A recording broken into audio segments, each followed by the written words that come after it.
Hello, everyone, and welcome back to the stream. I am Raw Zim, and this is some world building that we're doing tonight.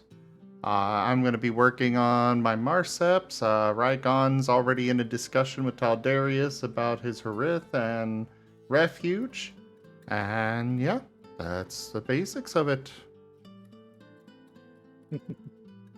Hello, everyone. I hope you all don't get too eyes rolling into the back of your head bored. But I find this stuff interesting. But yeah, the second rule, and I'll go and I'll reiterate the first rule. Everything on the being has to have a reason to exist. Second rule. I tend to go by creating the environment first and then creating a species I could believe could reasonably survive in that environment. They don't necessarily have to be, say, thriving in it, but I do expect that they will have adapted to their environment to some degree. After all, if they're part of the region, well, they have to have a reason to exist there. They have to have been able to overcome obstacles on a biological level in order to do so. And there has to be a reason why maybe sentience has become predominant as opposed to feral animalness.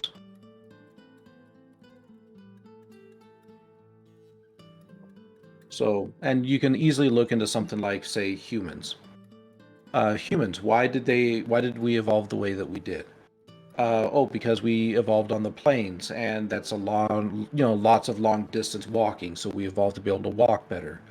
And we gained sentience, we gained the ability to think, because that enabled us to be able to survive better by being able to look for such things as like patterns among the grass or understanding what is dangerous, what is not, so on and so forth. We were able to better meet the dangers of the world because of our own intelligence. Yep. Also, humans are just complete freaks in general, so, Oh, yeah, completely.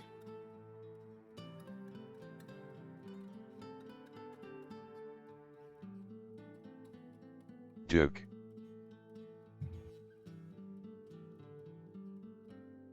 That's also something to consider for the species that we create. And I'll definitely be continually falling back onto the Harith for this because they have undergone the most work out of all my species. I was about to say they're the most fleshed out, so they're a good bar to set. God damn it Yeah, again. exactly. All these. Everything else, like for example, the Vri, I'm still designing how their region and them interact with each other. The omens are far more esoteric. They're more of a conceptual idea as opposed to a biological one. So I can kind of get away with a few more things with them, like for example, the masks. Like obviously no creature evolves to have a fucking mask on its face. Yeah.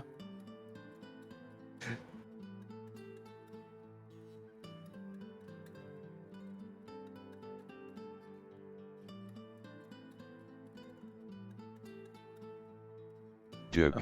Oh yeah, and the final one is when creating an original species, I do want the species to maintain originality. So while it can certainly take influence and inspiration from existing species, it itself cannot just be simply a hybrid.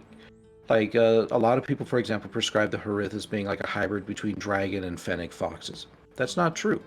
I simply took traits inspired by both, and I contemplated, or I took different traits that I believed would help them to survive in their environment, and it just so happened to be similar traits to those of a fennec fox and those of, I don't know, scaled creatures. Yeah. So I think perhaps the first good step is, what kind of an environment are we actually dealing with here? Are we dealing with a realm that is full of floating islands? Or is it like a deep, dark jungle? The Dewdra, for example, they come from a swampland that is basked in a lot of darkness. So that's how they develop their fluorescent lights as a means to communicate with each other within that darkness.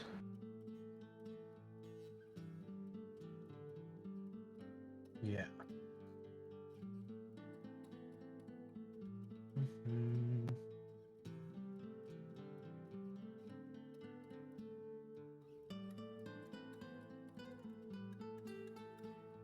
All right. So, I do have a question for you. What's up? Do you want to keep trying to like make something new in order for this art piece, or do you want to just choose one that you don't exactly have art of, but is like fairly developed that we could like really flesh out, get all the details, and then you can have the ref sheet made of them? Honestly, either or. I'm happy with both. Well, I did tell the artist that I was going to be crafting a new species. I'm perfectly fine taking something that as is and fleshing it out more. For Okay. example, the Salachi would probably be a good one that we could just tackle. Same with the Vree. Yeah. The only reason that I'm like, really asking is just because, this is your art piece that you're getting, so, Mm-hmm. But if I'm gonna be honest, I at least want to give a good college try in developing a new species. All right. And if it turns out that that's not the case, that's fine. I've got other ones I can fall back on and get the art piece with. It's not going to be that big of a deal if I'm not able to, or rather, if we all are not able to come up with something. After all, the Harith themselves, they took about a month or two for me to fully conceptualize, and even then, they're still undergoing a lot. Even then, after those months were done, they were still undergoing changes. Like, for example, I originally had the females that they only had the single set of ears, and I later changed that to enable them to have both. That's why their reference sheet is outdated, because it still shows them as primarily having the single ear situation. Yeah. So, if we come up with a concept and eventually that reference sheet is outdated, that's okay. At least it gives me an idea of where I'm going. Yeah, all right. Hello there, Pizza Band, and congratulations, Deltros. You have yourself a good night, although I'm sure you probably have already headed on out.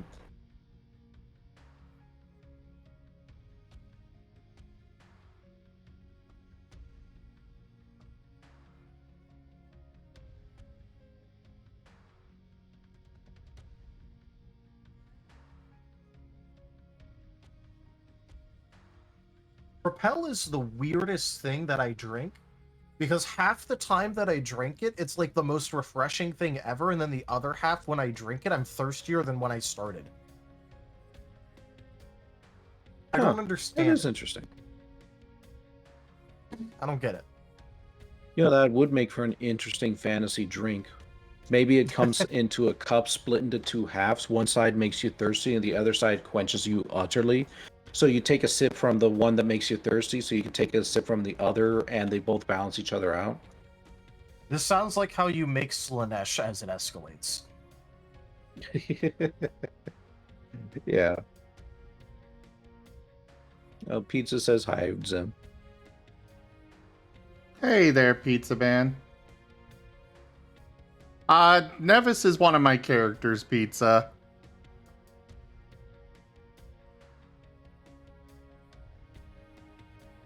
I'm currently working on Ada Christ. Specifically, Ada Christ Alloy. I've decided that I gave their crystals an actual name, Ada Christ. Kind of a combination of crystal and the Latin word for diamond. But Ada Christ alloy in particular, so with the constant quakes and such, mining wasn't ever really a thing for them. Going down and just harvesting minerals like humans and a lot of other societies in all sorts of lore do. For them, mining is exceedingly dangerous because those caverns collapse all the time. So for them, they would gather up what was spit up by the fissures. But back in the early days of their society, before they understood, hey, this is not all just one material or another, because back then it was just dust, basically. A gritty sand kind of material, comprised of little specks of basic rock, metals, all variety of metals. And so the adecreased alloy was a method, it was a metal of sorts where they would just take a bunch of this grit and they decided to try and melt it down and see what happened. And they found that it was stronger, but somewhat more. It was more crumbly at times if they struck it too hard, but it was sharper than what they could achieve with basic stone tools and such. And so they took some of their adecreasts, the crystals, and implemented them as a sort of binding agent to keep the various metals together. And so the adecreast is kind of like in a rainbow of hues of all sorts of different metals bound together into one piece. Well, that's kind of what I'm playing with right now for like their earlier kind of tools and such before they discovered methods for separating out specific alloys from the rest of the grit.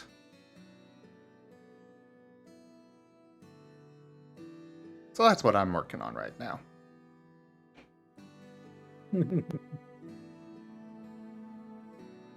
I just had a fun idea about if a place is eternally locked between either dawn or dusk, depending on which part of it you're in.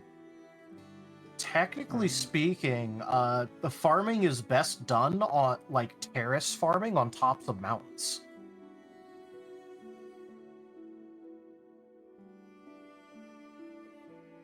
Oh, say, was that directed to Zim or me?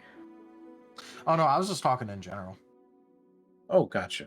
It was more Yeah, focused terrace on what farming you were is- talking about. Oh, gotcha.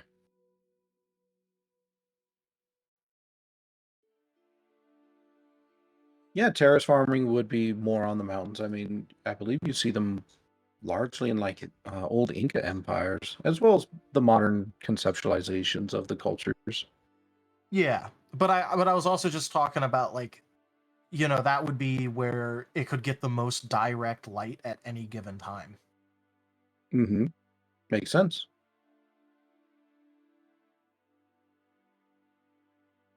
So then like there would be like a sweet spot like lower than clouds form, but high enough to get as much light as possible. Mm-hmm. And that would actually have to be where the majority of farming is done, because you can't exactly do it down in the valleys where it'd be dark. Yeah, you can't. Not to mention the fact that like such things as flooding and landslides are a huge issue. Yeah.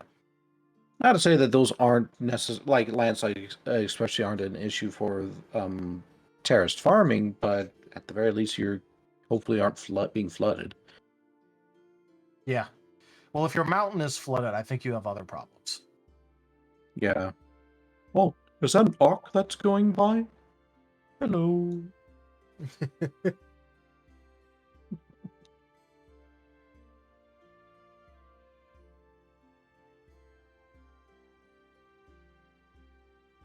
All right, so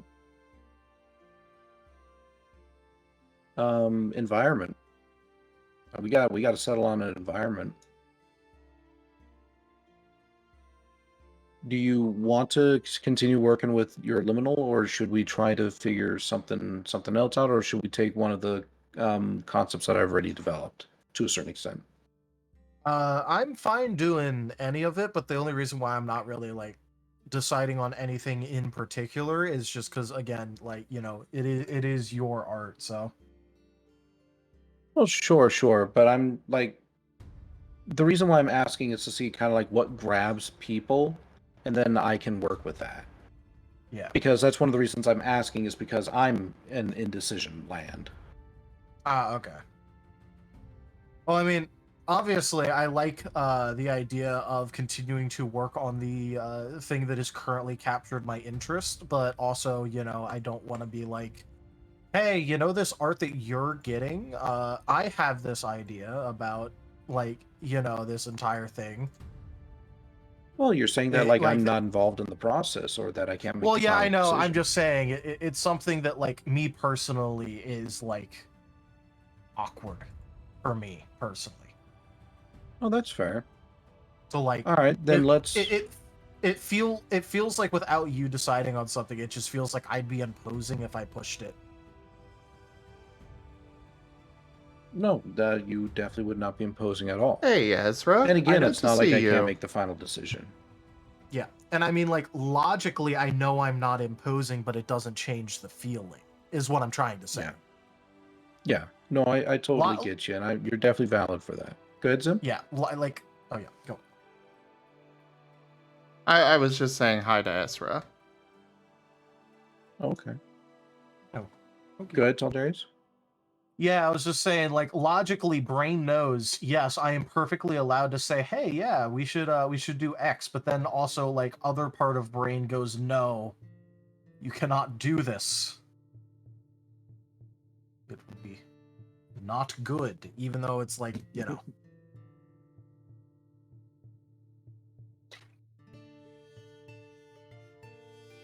Okay.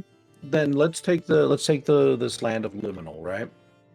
Yep. So one side is in dusk, the other side is in dawn, right? Yeah. Do those aspects ever change at all? That was one of the things that I was trying to think about. Or is it one Because of it those would- things like they shift? So like one will go into dusk and eventually into night, the other goes into morning, eventually goes into day, and that's just kind of how they rotate until eventually they go carry all the way through, and then the other one's in their dusk into day, and the other one's into the twilight into night. Yeah, I was like trying to think a lot about that, where it's like, it'd be interesting if it was like, kind of locked where one is dusk and one is dawn, but then also it makes a lot more sense and it's a lot more conceivably survivable if it does transition through everything. Okay. Especially if the creatures therein are, like, affected by the day-night cycle, kind of like how I had, like, a base idea of course, base idea. Then let me toss you this. What if they don't actually they don't necessarily go straight into dusk into night, but rather both of them have the same day-night cycle? It's just that they have completely different suns that they're actually dealing with. One has a bright golden sun, whereas the other is dealing with a dying, like, blue star kind of sun. Something that's casting a twilight glow across the land. All right. So, like, we could just simply be seeing two completely different, like, wavelengths of light on both. And that is what is casting the artificial dusk and the artificial dawn. And that's how we can explain how both are managed to be sustained even as they're having their day-night cycle. All right. Yeah, I see where you're going.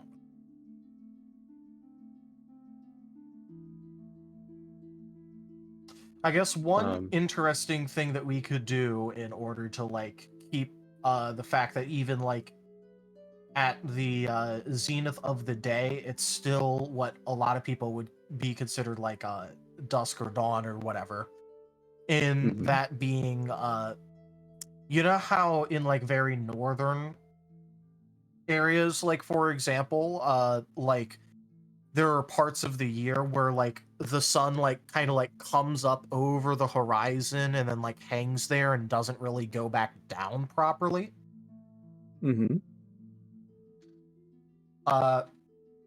Well, like, just imagine if it was sort of like that all the time, but instead of, like, just not going down, it doesn't, like, go up and above the people living in the land. Instead, it, like, reaches a zenith, but it's still, like, on the horizon, and then it starts dipping back down. I could dig it. So perhaps Yeah. this particular region, when it fell through, was just simply on, like, say, a tidal locked planet, and that's all that they were able to get, or it was just in Yeah. a certain or it was in a certain portion of the planet, like, say, for example, our Antarctica or Arctic, I forget which one, that because of the way it's angled, just simply does not get that much sunlight and it experiences long periods of that darkness. So it could be something like that, except it's just the sun never quite gets above the horizon. Yeah.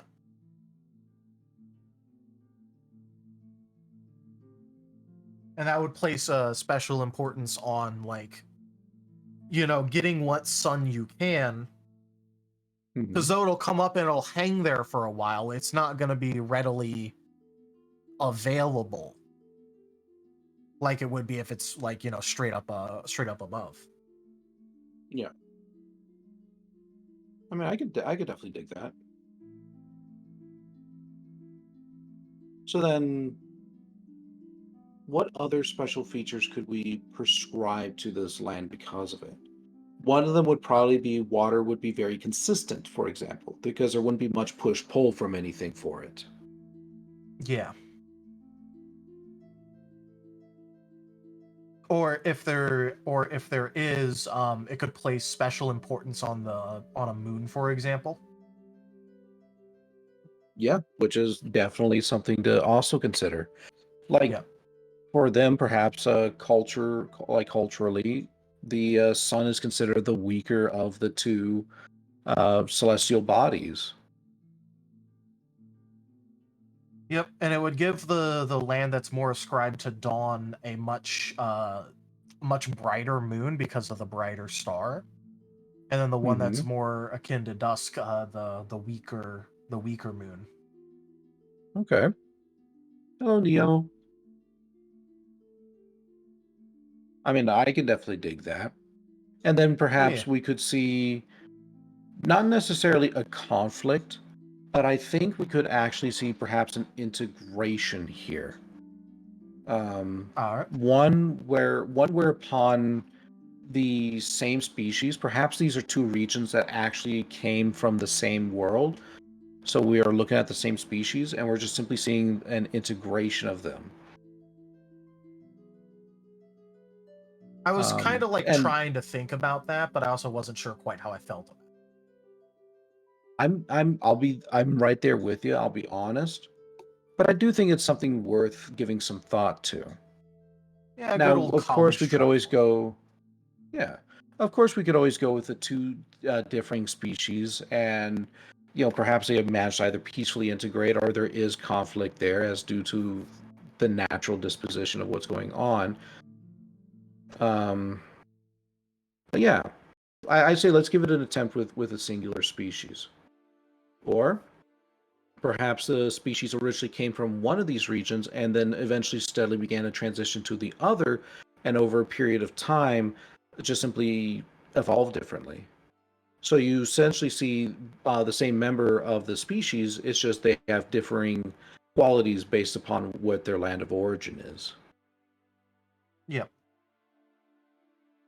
I mean, one thing that I was like, really trying to think of is, you know, what would be like the really big differences in the way of life if you were living in the dawn area versus the dusk area. Well, I'd Because imagine. Go ahead.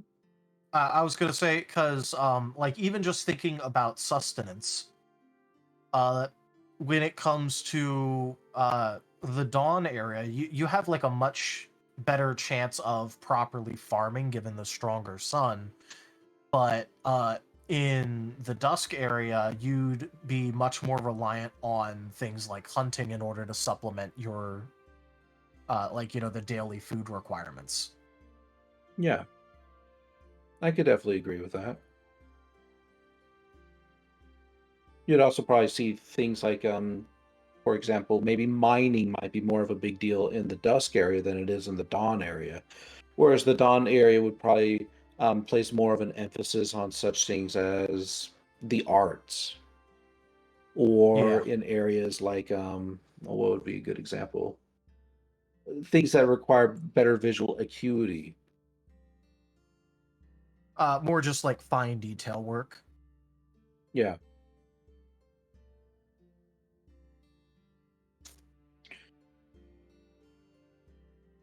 But those are, of course, cultures. And we still have to come up with the biologicals of how the species actually works. Yeah. So I think what we also need to do is figure out what exactly kind of a specialized environment are we looking at. Not just in terms of the lighting, which is definitely important, but also in terms of what dangers are there. Why did they have to evolve in the way that they did? Yeah. So, one thing that I was trying to think of it would be like the land itself, and I was like trying to Good think of one night, where Wolf it's a Mage. good night, where it's a little bit more of a where it has some vertical play. Like for example, like the Dusk area being very like much more mountainous, where like for their weak light they have to use the mountains advantage of being able to get more sun in order to like supplement their food.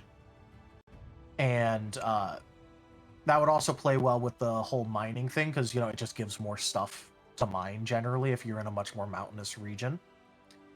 Mm-hmm. uh and on the other hand, for the more the more dawn area, it could be still like pretty hilly, but not like the mountains that's sort of like proliferating through the Dusk area. Hmm. Perhaps something that might be considered is also in terms of the vegetation. So perhaps the dusk area has vegetation that is much broader, bigger even, in order to capture as much light as possible. Whereas the dusk region practices more in the aspects of conservation. Like whatever little light they do get, they keep and they hold very firmly. So they don't have like say big leaves, but they would have like say very thick trunks, or they don't expend like a lot on say fruits and stuff like that. Yeah.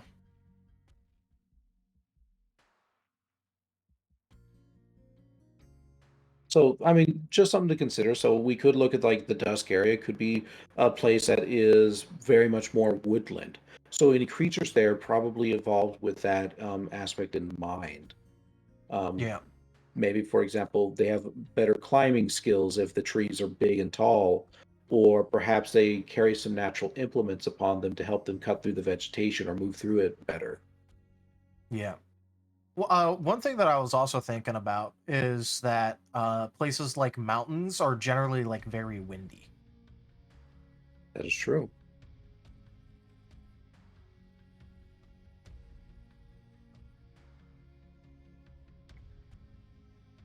So then the ones over in the dusk area, they would probably be much fluffier, Yeah. or at the very least more hardened against the wind in some form or another. Yeah, or utilize it in some way with like some form of gliding or wing. Hmm. Having like if we give them some of that, they would have the stronger version of it due to like evolution, or just even like bringing out evolution just due to the aspect of the daily use of it. Hmm. That actually would make for an interesting thing. Let's suppose then that in the dawn area, trees are big, right? So it Yeah. makes sense that the species perhaps climbs up these trees, or some ancestor of theirs climbed up the trees and used them in order to glide to wherever it is they needed to go. But when they went over into the dusk area, where wind was far more prevalent, and they were able to fully begin utilizing their that particular natural talent, it simply became more emphasized. Yeah. which is kind of what I was bringing up with like the more either due to evolution or just like the cultural everyday use and emphasis placed on it, it would be more pronounced. Then let's take that trait and because I actually do like that trait. Let's take that trait and let's pin it. And automatically we can begin having some conceptualizations in about 3 different areas. So wings, right? We got flying squirrels, for example, more of a membrane, something more of a glider. We have actual wings, so perhaps you're looking at angelic back wings of a sort. Although I will admit I'm kind of leaning away from that particular aspect because it's more mythological than it is practical. Yeah, I'm about to say I don't really like the idea of the angelic back wings. And then the other one is like wing arms, which again is kind of similar to the gliders, except they have more power behind them. They're much bigger, allowing for some actual flapping.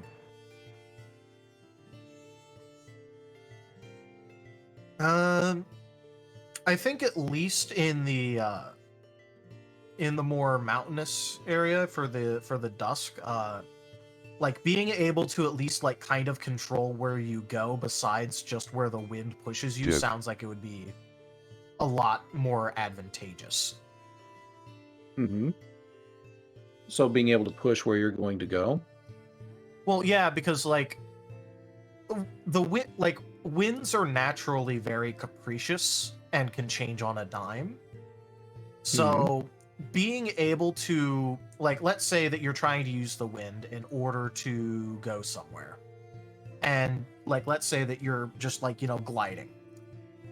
If the wind changes direction or like, suddenly there's an updraft or a downdraft or just like something essential changes. If you only really have like the membrane, like skin flap, you just kind of have to go where it takes you. And on a mountain, that sounds like a great way to get killed. Yeah, but you're absolutely right. So then perhaps we could find a in-between. Perhaps there is some direction in the dawn aspects, but it's just, again, more emphasized in the dusk. And this could be easily rectified by something as simple as, like, say, a crest of feathers that goes down the body, as well as feathers attached to maybe some sort of a tail or tail-like appendage that is able to naturally shift, acting as a rudder of sorts, if you will. Yeah. Because the thing is that, like, having and like, or even if like, those that are in the more dawn area, like if we do want to go with the more dimorphic evolution path where there's like actual evolutionary differences, then the really big evolutionary difference could be that one like, the dawn ones would have a much more just glidey membrane sort of physiology, and then the ones that are in the dusk mountainous region have a much better control over, like, the flight aspect, like, with having the more like wing arm things, but that leads to them also not exactly having the best fine detail dexterity, which would also sort of help with the whole thing that we were going for, where, like, the dawn ones are much better at like fine detail work, and then the ones that are in the dusk area, like, have like, more materials to work with and stuff like that in relation to mining, where for mining a lot of the time you don't really need like a lot of fine physical dexterity. Instead, it's more about the strength to, like, get the materials out. So if we give one the membranes and then the other one's the wing arms, that would be an evolutionary dimorphic aspect that could very easily be explained by where their individual species kind of grew up. Oh, even if it's the same I'm actually species, really like, glad range. I'm actually really glad you brought out the dexterity portion, because I was actually going to make mention of that too. And it actually also gives emphasis in terms of how the two differing cultures are able to survive together. One provides the materials, the other one provides the food. Yep. So it's a very natural kind of trade system between the two. Yeah. Especially if like, you know, especially if the Dawn area is much more like hard metal scarce. Mm-hmm. Like if they don't really like, let's say that they just have like really shitty like metal deposits where like you can use them kinda, but it's like not very good. Like you have to put a lot of work into getting anything that's actually like really good out of the ground there. But you This can grow a steel has lot of been food. folded 1,000 times. Oh yeah, which is That ain't really a funny good because thing. like technically that is true, but that's because there's so many impurities in that steel that they had to do that to remove them. Yeah, exactly. It's like having that actually happen is not a great thing. Sorry, samurai sword enthusiasts. It's not the flex you think it is.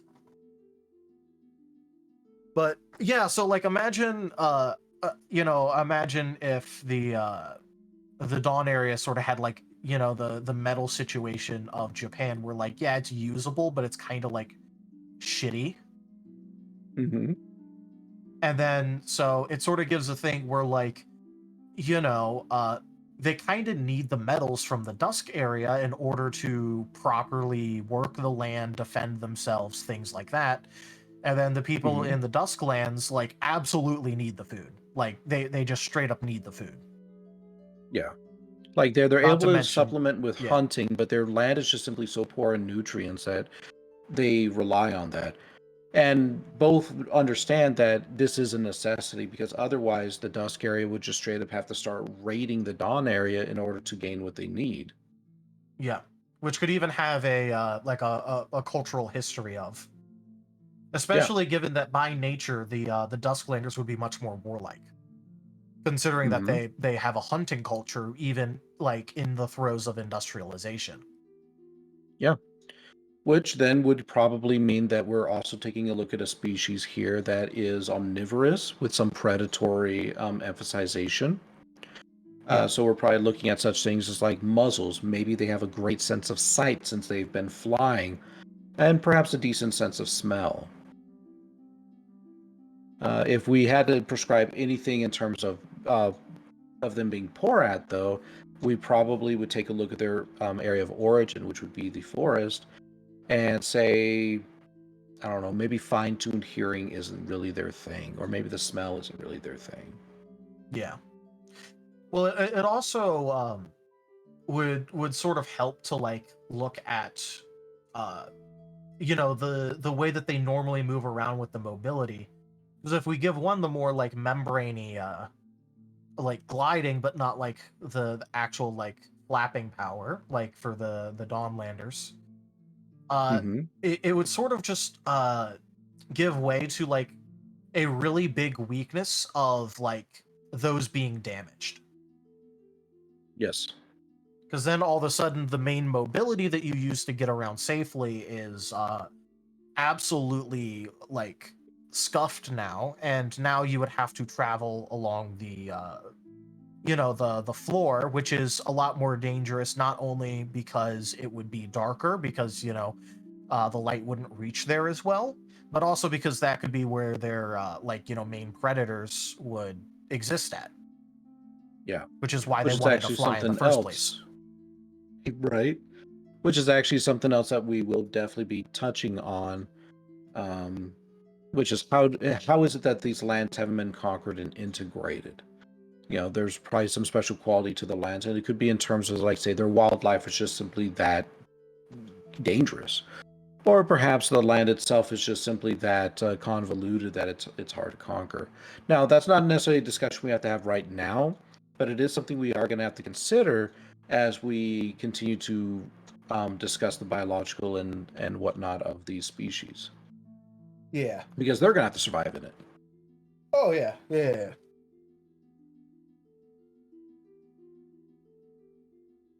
So kind of what I've got in mind then are a couple of different archetypes we could work with.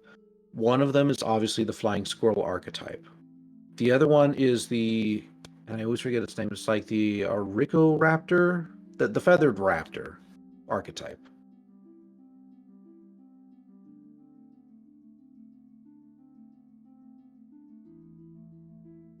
But obviously these would only be we would only utilize these things as more of like bases as opposed to, hey, we're just gonna make a feathered raptor and plop it in, give it a name, and say it's ours.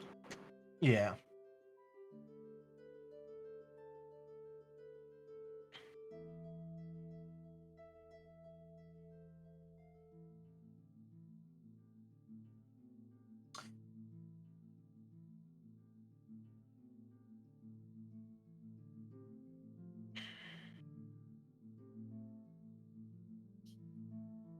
Chrisovs, we actually were talking about that. That was like sort of the example that I gave of like how the sun could function in these lands. Yeah. Like, I imagine the suns themselves would be fairly consistent. Just obviously, you would see some periods where the sun waxes and the sun wanes. Yeah. With dusk perhaps not noticing too much of a difference, but dawn definitely noticing the difference. Yep. Perhaps there's even one whole day where the sun completely gets over the horizon. And that is like a celebratory day for them. That is like a day of celebration. That is a marker. Yeah. Oh, okay. So what if not only that, where like imagine if it was like, you know, you can clearly see the entire sun from like even the low points of the area. Because, you know, like obviously, like, you know, if you're standing on top of like one of their larger hills, you could probably see the sun like a good amount of days. But like imagine a day where you could see it like pretty much no matter where you are fully. That would definitely be like a very special day. Mm-hmm. And Christos raises a good point. A cold land. The sun isn't really out and about to warm things up. So, how would Yeah. our creatures adapt to that? Yeah, that was Yeah. the main thing that I was actually just considering, where like I kind of like the idea of plumage, especially with the more mountainous dusklanders, but also it's like, you know, fur is there to keep you warm. Mm-hmm. So why not an integration? How about a creature that does have fur, but it's also like a fur that transitions into plumage in certain areas?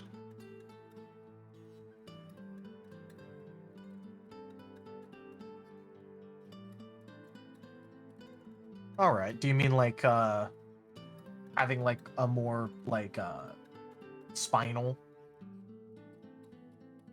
sort of plumage where like it runs along the yeah. spine, or It could definitely be spinal. Like we would just see these plumages be emphasized in the areas where it makes the most sense. The wings, for example, would be an area, or the tail, whatever is would be important for them to guide their way through when they're gliding and or actually flapping. yeah. I will say this. One thing I don't want from them is I don't want them to actually fly. I want them to Yeah. be gliders, with the flappers just simply being able to maintain the glide for longer distances. Longer They have distances to or rely with on the more air control. currents in order. Yeah, they have to rely on air currents to actually reach anything of significant length. Or in the case of the Dawnlanders, they have to get up high enough to get anywhere significant. Yeah, that's that was something else that I definitely agree with, where like I don't want them to be able to fly naturally. I want them to need wind or height. And it's like after that they could sort of like sustain some stuff. Like, you know, if there's like a big updraft, like absolutely like a Dusklander should be able to ride that bitch up, but like by themselves, it like it would have like the same meaning as like, you know, pulling like, you know, trying to like pull up on your feet so you can fly. Yeah. Or it's just like that's just not how it works.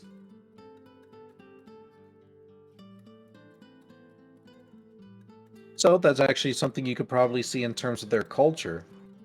And for, say, their more higher class, whatever that may look like, perhaps it's not too uncommon for their wings to be more affected in decoration than it is for more commoners who have to utilize that gliding to get from place to place. Yep. And it could also even bring into especially like with the plumage coloration, that could be like a very big thing for them. Mm-hmm. So not even like in addition to the condition like of the plumage, it could also be the coloration that is achieved either naturally or like, you know, unnaturally. Mm-hmm.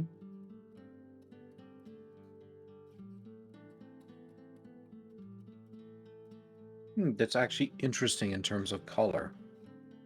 Obviously, we would probably see a bit of a dimorphism in terms of the sexes. Yeah. Which is definitely something else that we'll have to definitely discuss. But there would also be a dimorphism between the Dawn and the Dusklanders. Now, the obvious one here would be like, oh, well, the ones in Dawn, they have more sun, they have more bright light, ergo they're brighter because they can utilize that visual acuity. The Dusklanders, not so much. But what if we actually made it in the reverse? What if, because of the low light conditions, brighter plumages for the Dusklanders are considered to be better simply because it helps them to stand out more amongst their peers? And for the Dawnlanders, their plumage tends to be duller in order to help them camouflage against the trees against their predators. I was actually gonna suggest something like very similar, where like the Dusklanders would have like a much more vibrant color to them.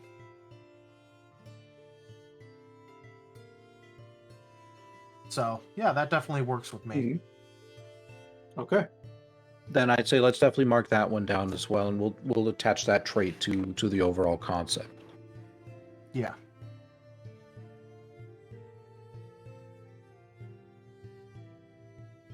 Yeah, but Neo does bring up an interesting point. What would happen when it comes to like summer and winter coats? It's a good question. And honestly, what I would say is for the Dusklanders, they probably have a much thinner one. Or not necessarily a thinner one, but they have a much more steady one than the Dawnlanders do. The Dawnlanders, we could say, they definitely go through, yeah, it gets more consistent. The Dawnlanders have a much more varied coat because they actually have seasons. Whereas for the Dusklanders, well, shit, the only difference is it snowing or not? I was about to say they still have seasons. It's just not as imminently knowable if you're not from the area. Yeah, it's not as relevant to them. Yeah, like all that, like, you know, a Dawnlander could think if they went to the Dusklands is just, damn, this bitch cold. Mm-hmm. And it's like, does it really matter like what degree of cold it is to them at that point? Probably not. Instead, it'd just be like, hey, this is cold. And for all they know, it could be spring. Yeah, for for all you know, yeah. It kind of reminds me of that book I read not too long ago, which was the what do they call it? The 48 hours, 72 hours, something like that. It was that that Warhammer 40K book I was reading on stream. It was like 28 hours or something like that. Anyway, the guy, he gets onto the planet and he's like, shit, this they have to be in the middle of winter because like there's nothing here. It's all just gray, barren, just blah. And then he finds out that was like their version of like spring or something like that, and their winter actually really, really fucking sucks. Yeah. But as a beside the point, I would imagine for the dusk side of things, it's just varying degrees of cold, with the one attached element of is it raining, is it snowing, yay, nay. For the Dawnlanders, however, their seasons are far more varied and far more emphasized. So their biological coats would shift accordingly, which also gives us a chance to have a moment to go for something more than just the simple spring, summer, fall, winter seasons with them as well. Yep. Perhaps they have a very extended summer, for example, and a very diminished winter, and so on and so forth. Or they might have a different season altogether. Like, oh, I don't know, a season of wildfire.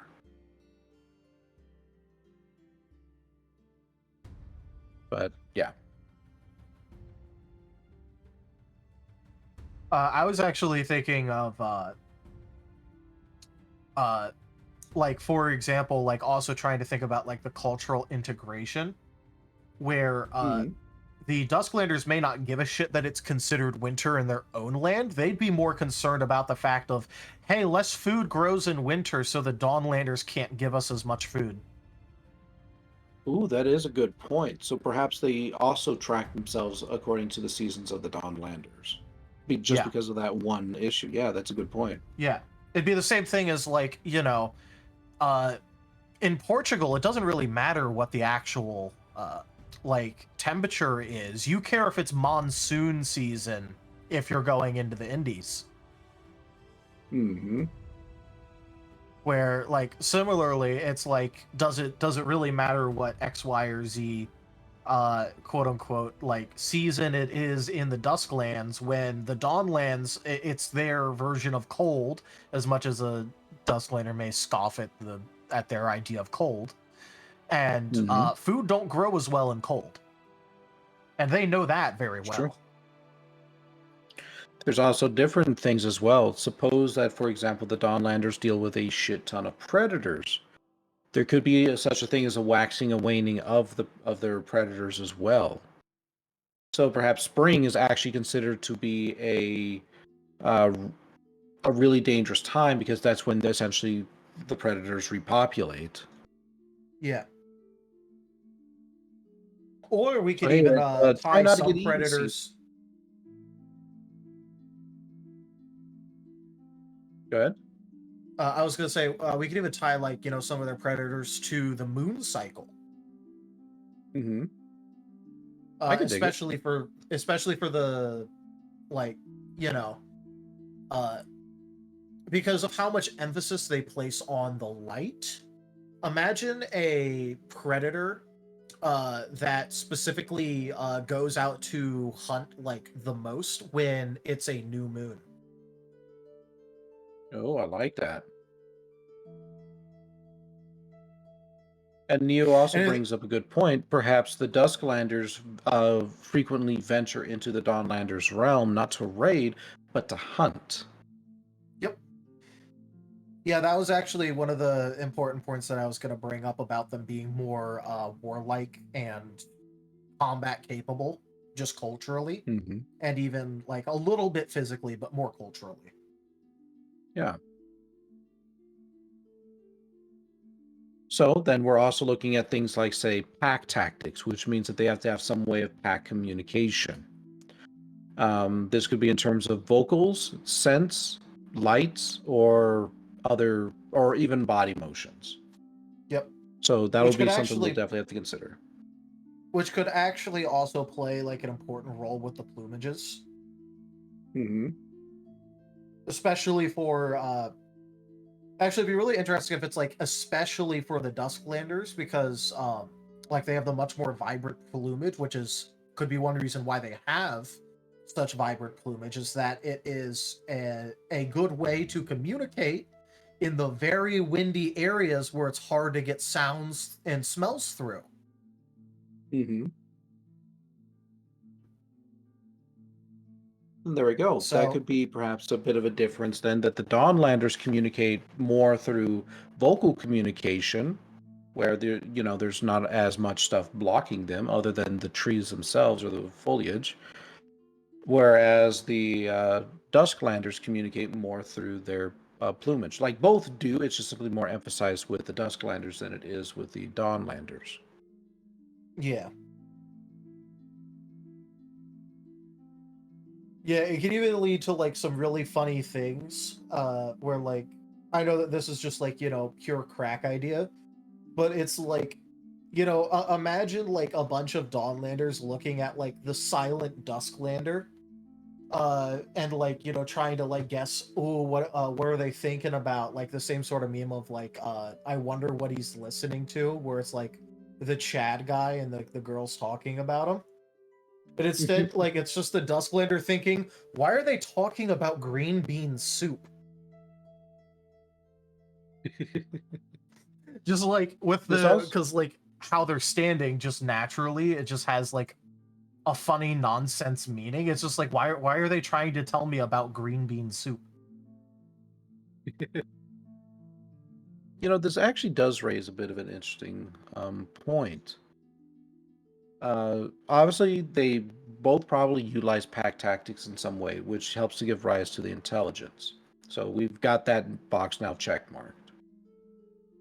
Um, the Dawnlanders probably have more of an emphasization on technology as well, or at the very least, some sort of more advanced capabilities than the Dusklanders do. That's not to say Yeah. that they don't share with the Dusklanders. It's just that the Dusklanders are so preoccupied with, survival that they aren't able to engage as much in that process, so they are naturally just more behind. Yeah. Well, also that's like I thought that was just like a really important thing about the manual dexterity like thing that we had going on, Mm-hmm. where Exactly. the That's one of the reasons I brought it up. yeah, because like I was gonna say, remember how I was like how I brought up how it's important that the Dusklanders get the materials to the Dawnlanders because the Dusklanders have trouble working on them as Mm-hmm. much as like to like basically the same degree that Dawnlanders a lot of the time have trouble like just getting quality metal. Mm-hmm. And like with their natural, how they're like natural deposits, it's like a Herculean amount of work in order to get them into a usable state. And then the Dusklanders could just come in and drop like the highest purity quality minerals that they've ever seen in their lives and go, we can't really work these too good with these, and then like it just sort of leads to this whole thing. Mm-hmm. Could also lead to like a really funny thing of like them finding out where it's like, imagine how crazy the Dawnlanders would have been going trying to figure out how these aggressive Dusklanders like have like this really crude equipment that keeps breaking all of their best work.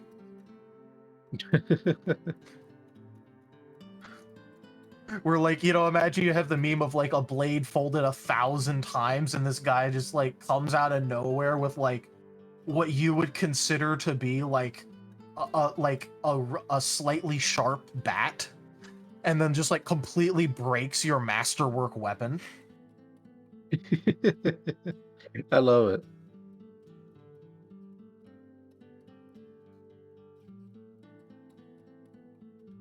All right, so we are definitely continuing to build up. For this particular commission that I'm acquiring, we'll probably just focus on the biologicals, and then I'll have somebody else design like such things as outfits and whatnot for them. All right. Mostly because otherwise, this particular commission is probably gonna cost me like a couple hundred or so dollars. I was gonna I say it want to cost do you that. an arm and half a leg. Mm-hmm. Like I know I'm getting my tax return, but I don't want to spend it all on one picture. Yeah. So Yeah, you were gonna get that'll a be my model focus. It's too. just the biologicals. Yeah, exactly. I'm going to be getting a model. I've got to pay back my Ooh. mother. You know, all the sort of things.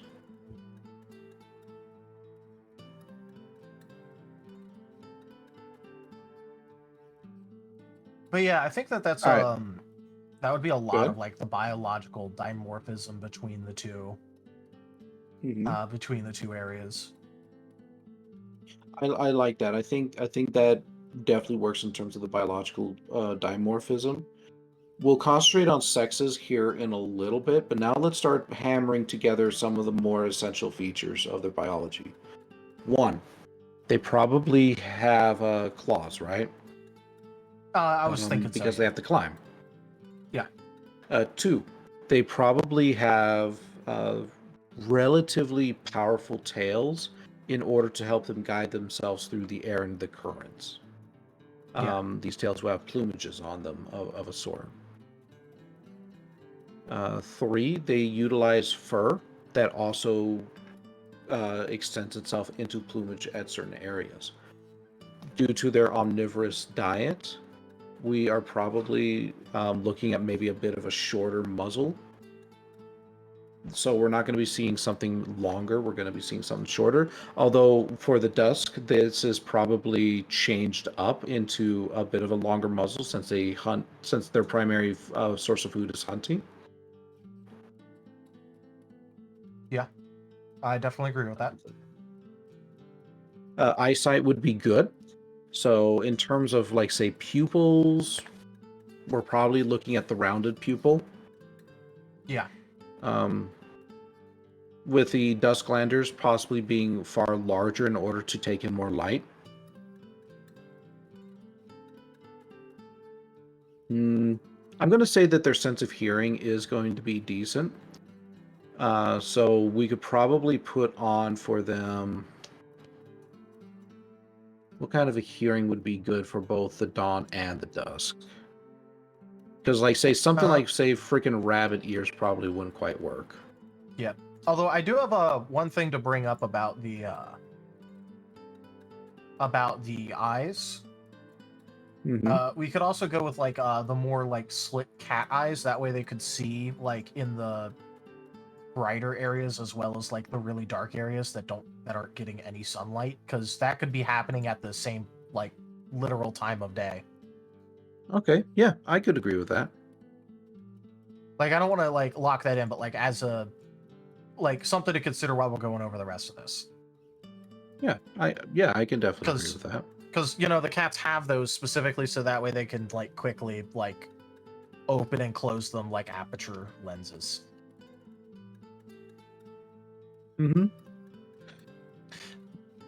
Especially considering that I think I heard somewhere, and I'm not exactly sure where I heard this or if it's true, but I heard that the vertical slit pupils are a lot more common among like more like ambush kind of like nocturnal predators. Which, given that these guys like a lot of the time are like having to hunt for stuff in the darker areas, it would kind of make more sense for them to have more nocturnal features to accompany the fact that they're going to have like a fair amount of daytime features as well. Yeah, I'm fine with locking that particular trait in.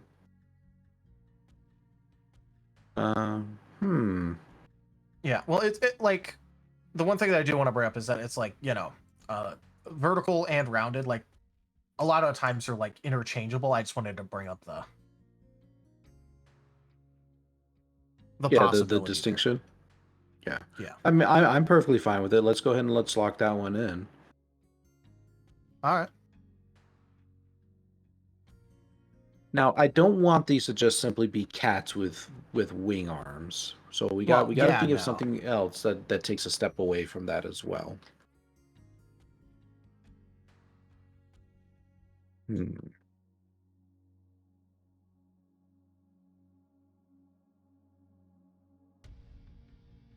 All right. At this point, I'm just like really quickly looking up, like, you know, the pupil shapes and exactly what they mean. All right. So it says rounded pupils are better for predators who need to see in low light conditions. Vertical pupils are good for animals who need to see in the dark, as the main like difference between the two. Then it probably would be better to go with the low light one, simply because that is their most common, well, light source. It's low light. Yeah. I will also point out the possibility of horizontal pupils, which horizontal. Oh yeah, go ahead. What were you gonna say? I was just going to say that horizontal pupils are generally for grazing animals, and these are predators. So Martens have horizontal pupils. I did say usually. The primary function of a horizontal pupil is to give a wider view of the landscape, rather than a more square. They get more of a wide landscape kind of view of the terrain around them. For the Martens in particular, the few articles that have delved into this that I found, they believe it is to aid the Martens in their more acrobatic kind of lifestyle for hunting and such, where a lot of predators, they are very focused. Their view is straight ahead. There's their prey, they're going for it. They don't need to worry about what's off to the left, what's off to the right. They need to worry about what's right in front of them. Whereas for Martens, well, they're chasing a squirrel through the tree. They need to be able to know where that next branch is.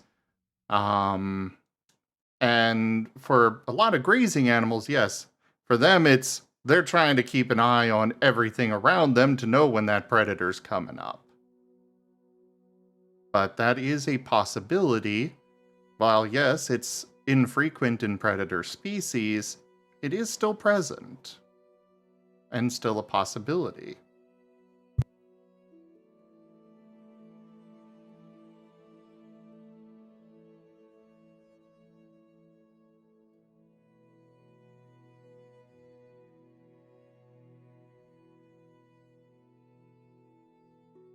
Yeah, I mean, I could definitely see it. One could make the argument that perhaps they perform some kind of like gliding aerobatics in the course of their, I don't know, catching of prey. But considering the low light conditions, I still feel like the low light would be the most emphasized because they rely so much not only on being able to see the prey, but also seeing each other as well. Yeah. But you did raise a good point, though, Zim, and thank you.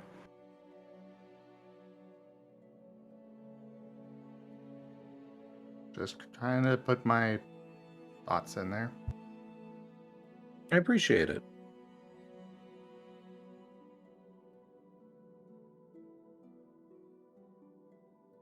Yeah, I think at this point we've kind of like circled back towards the rounded pupil. Yeah. Then, yeah, we'll just go ahead and lock that one in and continue moving along. We can say then, as a means to help support the rounded pupil, they probably do have some acute hearing that is more rotational on top of their head, but is also able to lay flat when they're actually performing a glide. Yeah. So it's not as specialized as, say, like a bird, but it still allows them to have that kind of wind flow that they require. And trust me when I say I'm not looking forward to actually having to talk about the clothes for this species. Yeah. I was definitely thinking about it being much more rap-like, Mm-hmm. but yeah.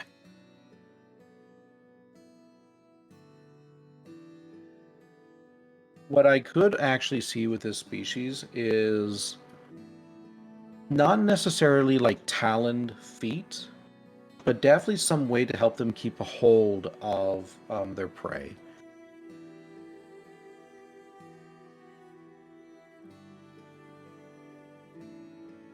Or perhaps they have a means that, like, when they glide, they're able to kind of just like go down onto whatever it is that they're hunting and envelop it in some way. And biologically, they are able to maintain that kind of control until inevitably the prey either gives up and dies or somehow escapes.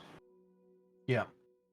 It could also just be that, like, they like, let's say they don't have like taloned feet, but they could still have like strong hooked nails that they could like sink in and like sort of like just keep a grip while gliding.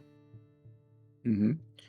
So we could look at that. We could also look into such factors as perhaps their bodies are able to be spiky in some way, and that it's spiky enough to pierce flesh. Or perhaps they have a very strong arm grip, which makes sense considering that they probably use their arms. They have wing arms. They got a natural strength there. Yeah. Something like that.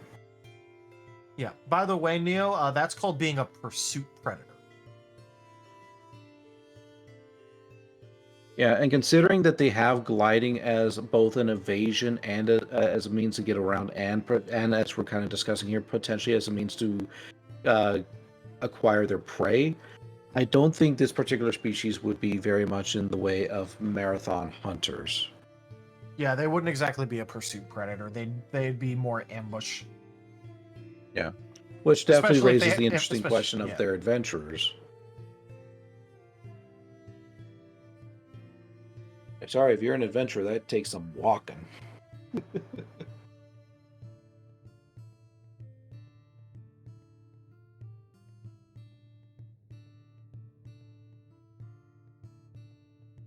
So then how about this? What about, say, something on the feet and hands that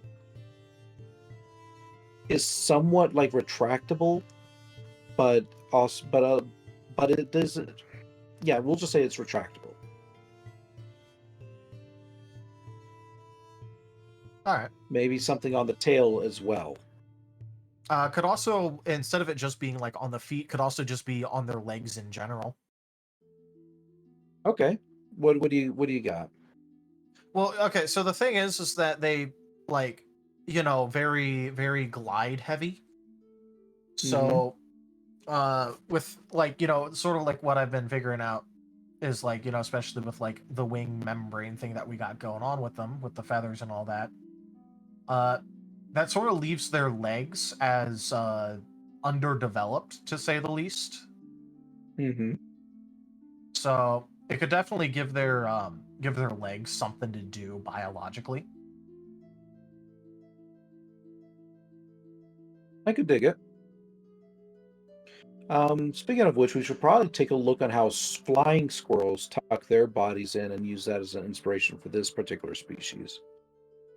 Because I doubt they're Uh, just straight up sticking them out like Superman.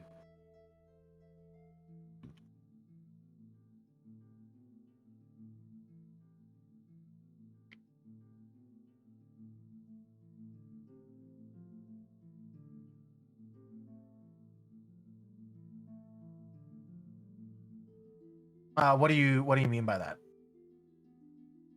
The legs are a bit of a gray area for us right now. We could say that Yeah. they are dramatically underdeveloped, but then that kind of raises an issue of, all right, well, how do they just get around in their day to day? Do they just like hop around like birds? Do they crawl around on all fours in order to help, utilize both aspects of their body? Like, how do they move? Yeah.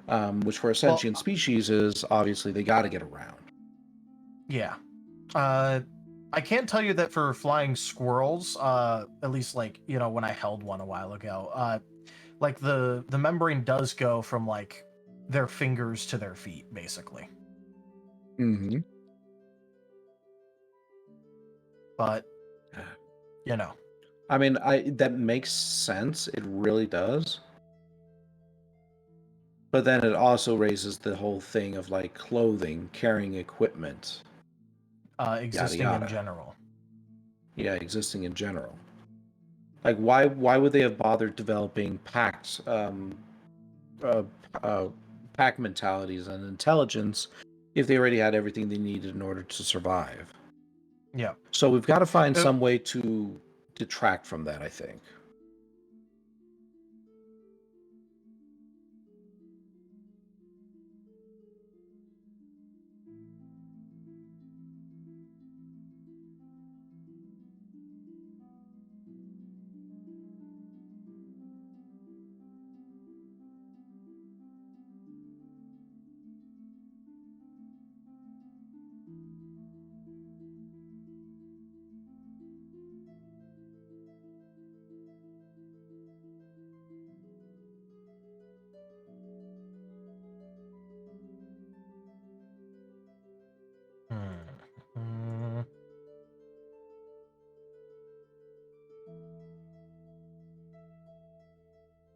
I mean, at least in my mind's eye, like right now, I've always just been picturing them as like the membrane sort of going like, you know, from like around their wrists, sort of like down, and then like around to their like hip area.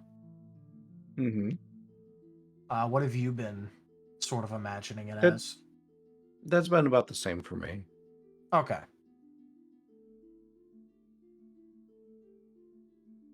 So then we have a couple options we could go for, at least in my opinion. Okay. One, we could make the legs a lot. I'm not gonna say like weaker, but more fragile in general. Uh, to like sort of represent them being lighter than the rest of the body, kind of that way. You know, it has the structural stability to like support them. They could still like walk around a bit.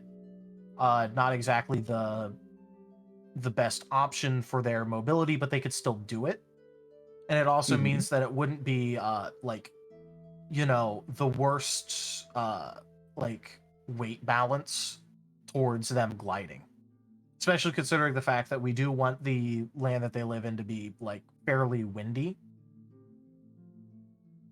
Obviously much more pronounced in the dusk land, but like, you know, you can't really just like expect wind to always be there if it's not a windy area in the first place. True.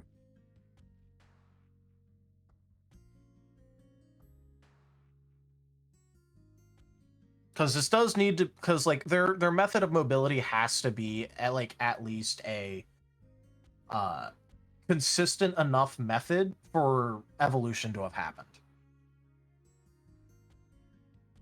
Well, we could go for the on all fours as well. That is a viable option. That perhaps they utilize both bipedalism and quadrupedal positions in order to help conserve energy, as well as help them to get around. Yeah, especially considering the fact that their arms are like, at the very least, have probably gotten a lot more workout than their legs. Mm-hmm. So, Oh God, flying apes. Oogada, oogada. No, we're definitely straying away from that path. yeah, I no. ain't having no flying monkeys. But yeah, so like just imagine the whole thing where like I'm just kind of like imagining them like being described as having a forward wheel drive, Mm-hmm. where like, you know, if Okay. their arms get a lot more workout than their legs, even if the legs like are perfectly fine and capable of like, you know, them moving around on it by themselves. It's like, you know, you have these really strong arms that can help you out, so why not? Why not? That definitely would probably make them very difficult at turning on a dime. Like once they commit to a direction, they commit to a direction. Yeah.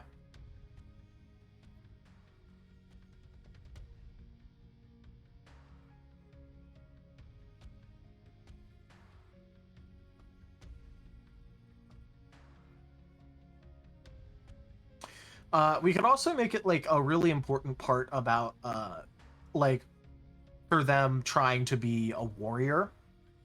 If Yeah. because that could involve a lot of leg training. Oh, that is a good point.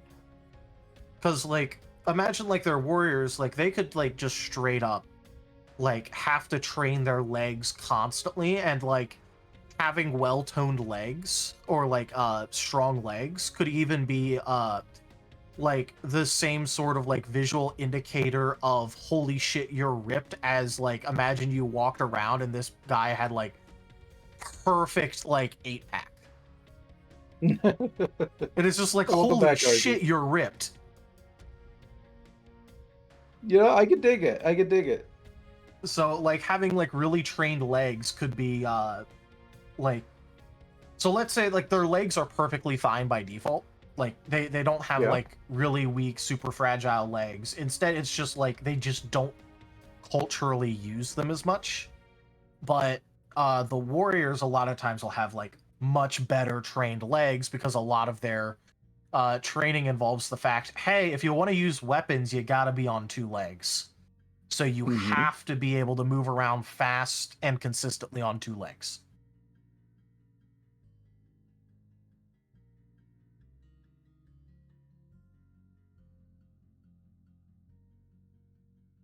There could also be that sense of dimorphism as well. The Dusklanders probably just have naturally stronger legs as well, which kind of makes sense considering that their rate of climbing is probably more of like actual, actual leg work as opposed to just climbing with their claws up a tree. Yeah. Not to mention the fact that like landings have to be rougher for them, so they have to have like legs that are at least trained to like take some shock on landings, because like I highly doubt that they want to like crash land anywhere. No, they're gonna use them legs to like at least try and land.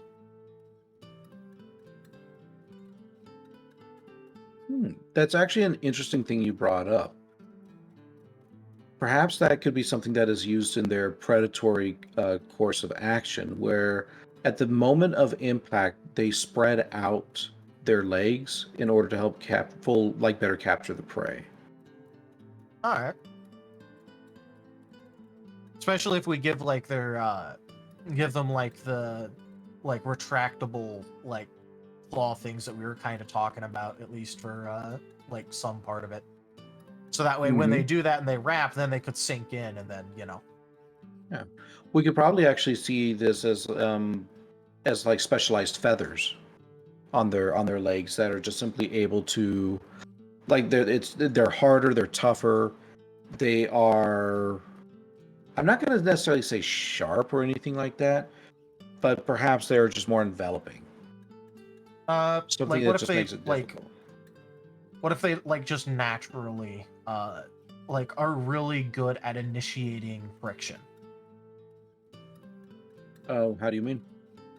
So the thing is that different materials like have different like grittiness kinda, and like it's a lot harder to get 2 things that have like a grittier texture past each other.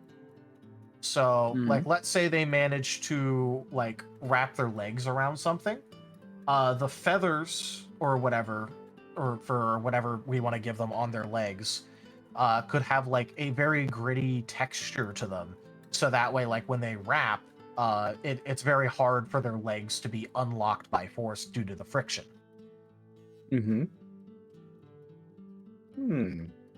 So it could be I guess for something.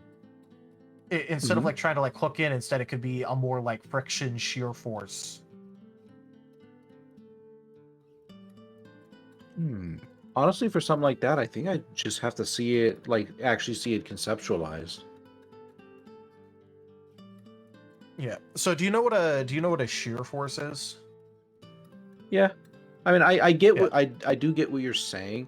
I'm talking more about like, say, the actual design itself on the legs, because we could say like, oh, the feathers are big or wide, or they cause friction or whatever. But for me, I'm just trying to figure out in my head, like, okay, from this creature that is being developed, how can I slot in this particular concept into the overall picture? Because I'll be frank, I don't think there's any animals out there that utilizes this exact kind of predatory practice, where their feathers on their legs envelop something. So I'm trying to conceptualize it.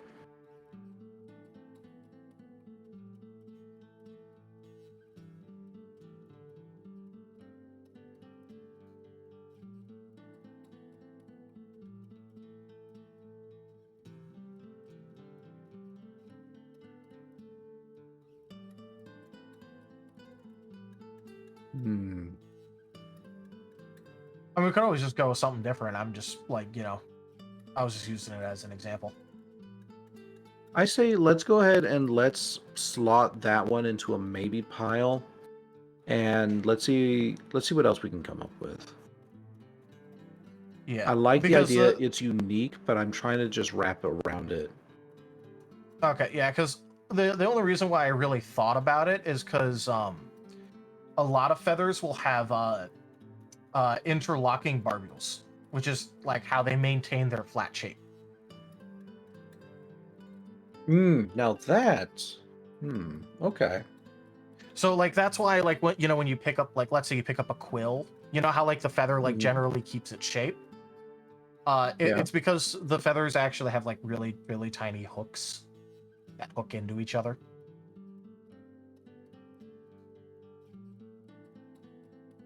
That's the only reason why I thought about I it. think we could dig with that. We could potentially keep this idea and just simply have it to where the feathers on the legs are more hooked shape than they are for the rest of the body.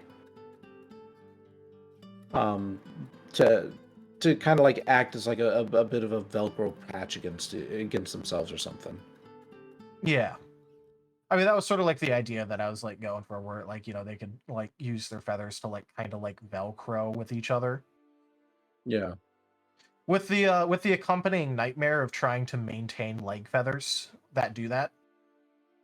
Oh, that's their That problem, could not mine. be like one of their big things of like uh of like, you know how like some people like take their like hair like super seriously and like go really hard in like grooming their hair. It could be like having like really well maintained leg feathers for them. Where it's like, did you I could dig really it. take the time to like individually like unhook your leg feathers, my man? Like,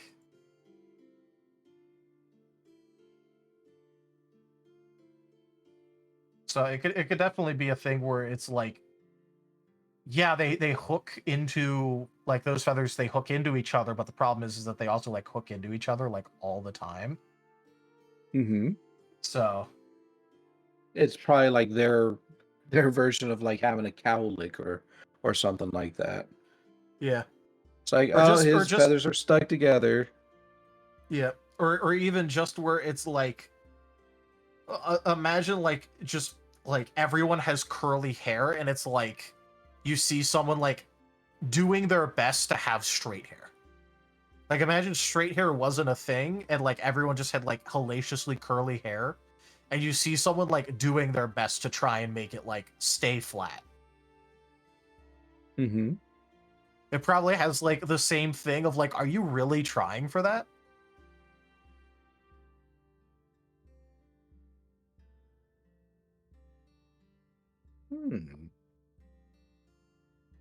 I'm also thinking But of yeah. like on the more cultural side of things, perhaps there's products that help them out with this whole thing as well. Yeah. I thought that they would probably come up with something to make it a lot easier. But also, yeah, I'm just like, I'm just like, you know what? No, not the time for that. We're not worried about that right now. Yeah. Well, that'll be set off into the next section. Yeah, that's what I'm saying right now. Yeah. All right. So, what else can we think about for this particular species? All right, so Like, they've got decent hearing, they've got the rounded pupils, they've got the tail with the plumage, they've got the membrane with the feathers, which I'm looking at you, Saphira.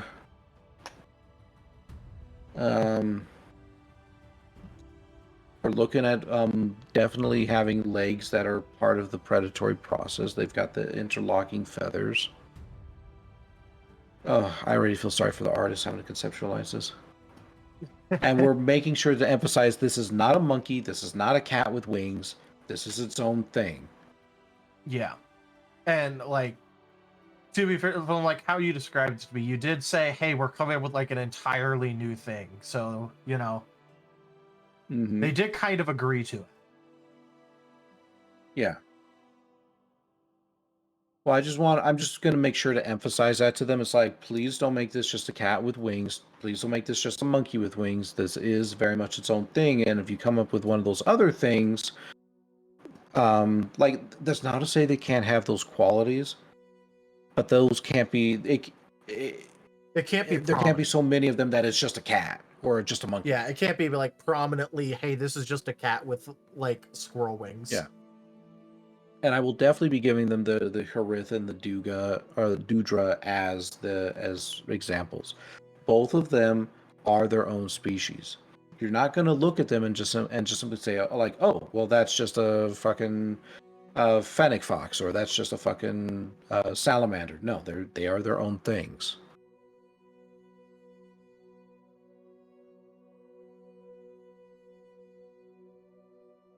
So we're also looking at limited dexterity, number of fingers. I was actually just about to ask you what were you thinking about number of fingers? I'm actually thinking that we could tell like the 4. We could go with 4, but 4 the was what I was actual thinking. but the actual limitation is in the wrist movement, not necessarily in the number of fingers. Because originally I was thinking like, okay, so maybe the Dawn have 4, the Dusk have 3, something like that's more raptor-like or whatever. But then I thought like, oh, well, maybe we could just restrict the wrist as opposed to having such a significant difference between the two appendages. Well, not even just the wrist. We could also give the Dawnlanders like an extra knuckle. There you go. Where like so they're able to like more minutely change how they're gripping things, which would make a lot more sense if they have to grip variable sizes of like branches and all that. It makes more sense to have more like fine motor control over that. Meanwhile, Dusklanders wouldn't have had to really give a shit about that, so they never really would have developed the extra knuckle. So they can kind of like they sort of have like open, semi-close, and close. Meanwhile, the Dawnlanders could have like, you know, more minute detail work, which is why it's important for them. Mm-hmm. All right, let's definitely jot that one down. All right. And let's see. So we're also looking at quadrupedal and bipedal movement. So there has to be some kind of emphasis on that. Especially because they can easily swap between. Yeah. I'm thinking there might be maybe some very thin bones maybe in the membrane to help it to fold up when they're in the quadrupedal position. Yeah. As opposed to just like hanging loosely.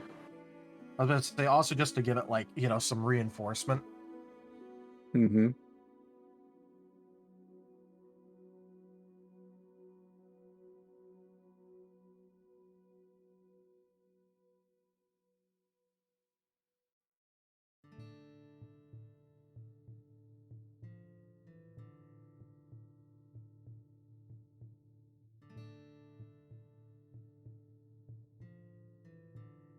I wonder if you damaged one of their like membranes, would it, like what term would they even use for that? Would it be like, would they just use clipping? Would that still be a valid term? Well, let's consider this. It's probably like their wings are their way of life. If they lose the wings, they lose their way of life. So I would actually probably go a step further. It wouldn't be necessarily just clipping. It would probably be, what is a good term for this? Being grounded. Yeah. Well, okay. So just so you know, when you clip a bird, you're literally making it flight incapable. That's what that is. No, I know exactly what you mean. I'm talking about their emphasis. It goes beyond that. It's not just a biological issue. It is a straight up death sentence. To them, they are grounded. It's not just that they've had a little snip or whatever. It's that they are going to die. So that's kind of the emphasis what I mean here. It's like for us, instead of us calling it an injury, we call it death. Yeah. No, I mean, like, I totally get that. I was just more thinking about the terminology involved. Like, would it still be considered clipping? Yeah. I would just say it's just like a really extreme example of or emphasized clipping, or however you want to put it. I'm just gonna, like, mentally, I'm chalking it up to, like, having the same thing as, like, walking up to someone in, like, a desert and saying, hey, I'm gonna take your kneecaps now. You know? Sort of has the same Mhm. energy. We're like, I'm not directly killing you, but good fucking luck. Your kneecaps, they are now mine. Your kneecaps, hand them over. No, but it would legitimately be like being kneecapped in the middle of nowhere. Your kneecaps have just been stolen, and now you have to fight off a vicious pack of dire wolves with your bare hands. Who will win? Well, I'm pretty sure my bare hands might have a bit of a, upper hand, considering they are literal bare hands. Roar. Rawr. Bad joke. All right, and something I could definitely emphasize to the artist for this one is we are looking at something that is perhaps a bit of a mixture between a feathered raptor and a flying squirrel, but with definitely something perhaps more sleek, something that is more streamlined, and something with a much Yeah. bigger emphasis on plumage than Yeah. than either one would have. I guess the big thing we kind of have to decide is, and this could just be one where like we choose, oh hey, yeah, it's just a part of the dimorphism. But Mm-hmm. are they more mammalian or are they more avian? I'm gonna say mammalian. I was thinking the same thing. Mm-hmm. Mostly because it just to me it just kind of makes more sense. One, they are pack predators, if you will. So that naturally involves such things as sociability, which means that their young perhaps have a much greater emphasis on development. It takes them longer to develop in order to attain their intelligence and so on and so forth. And for something like, say, avian, where you pop them out in the egg in the nest, that can be it's much more difficult to make that argument. Don't get me Yeah. wrong, it can be made, but the mammalian just simply it feels better than the avian aspect. Yeah. I mean, I totally agree with you, but it's still definitely something that needed to be asked. Yeah. All right. So I think the final thing we can perhaps talk about then, since I think we've got a good underpinning here, the dimorphism of the sexes. Yeah. Do they have boobs? Do they not have boobs? Well, Are that was they are the females shorter? Are they duller? Et cetera, et cetera, et cetera. yeah. Well, one of the reasons that I really was asking about the whole mammalian versus avian was relating to the breasts thing. And so Mm-hmm. I would definitely say yes, but they wouldn't exactly be like the most pronounced thing in my opinion.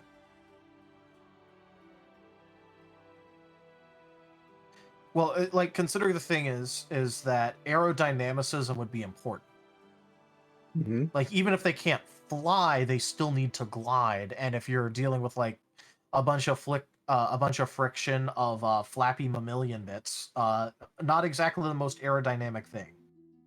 Mm-hmm. So I would definitely say like glands are there. There'd be a bump, but it wouldn't exactly be like It noticeable. wouldn't be pronounced. Yeah. It wouldn't be pronounced. Yeah. Okay.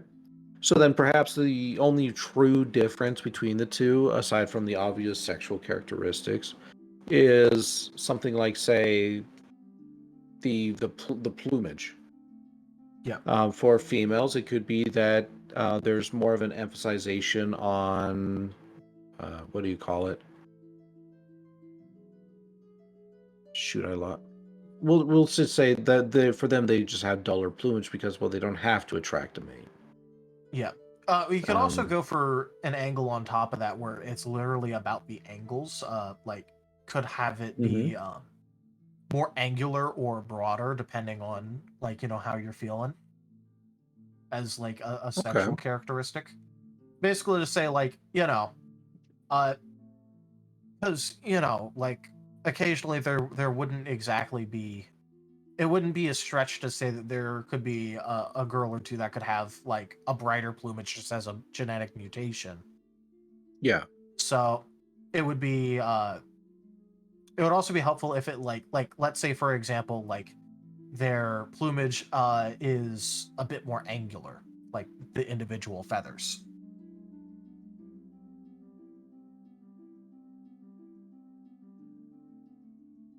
Okay, I can deal with that. I Yeah, think something I'm else just that saying might like also be looked at is also on the male side. Perhaps, for example, males tend to have longer muzzles than females in order to enhance their sense of smell, in order to help scent out the more feminine characteristics, like when they go into heat or something like that. yeah, that's fair.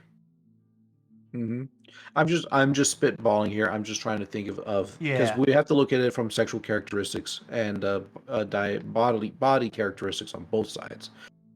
Females, they could have the duller plumage or the angled plumage or what have you. Males, they also have to have something that helps to differentiate them. yeah,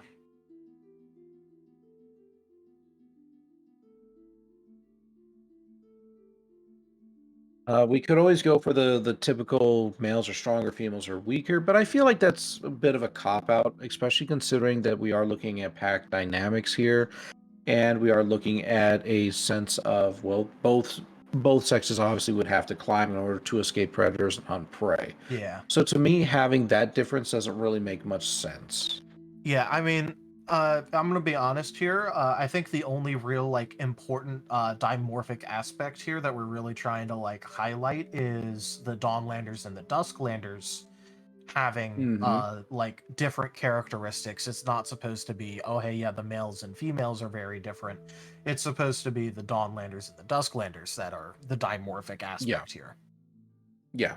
So like I really don't feel the need to like try and emphasize it like one way or another towards Then what I would say, yeah, the emphasization would be more in the smell.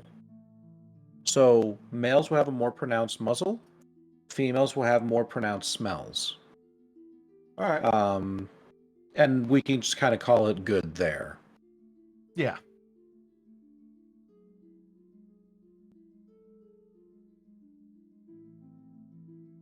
like I really don't feel like we need to do anything bigger on the male versus female thing than like say like how it works in Pokemon where like occasionally it's just like, oh hey, yes, this thing has a tiny visual difference, which means it's this or that.